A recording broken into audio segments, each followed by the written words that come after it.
tukin sing zun ni som ni pahnih sing dar li le minute som pahnih a lirhing a khan hei chong tui khuwa thasiam a senau nei na chong tui lama tanga kan lon na kham ko chu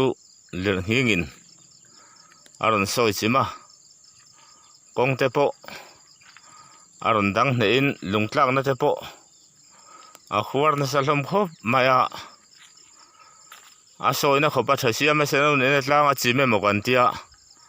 ama ro chu kan han ena alo la oma kan lom khop mai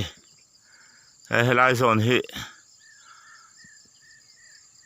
aron lum thak na ni hloma thing te po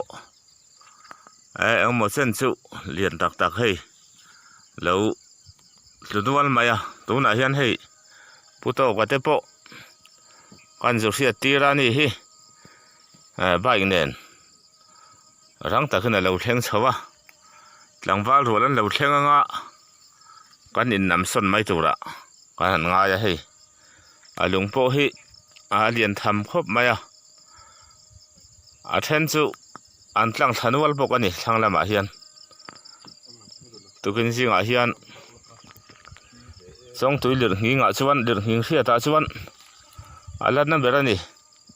helam a po hon khu ta alum thanual boka helam alum na hnu ma he chu an zuang sang dewa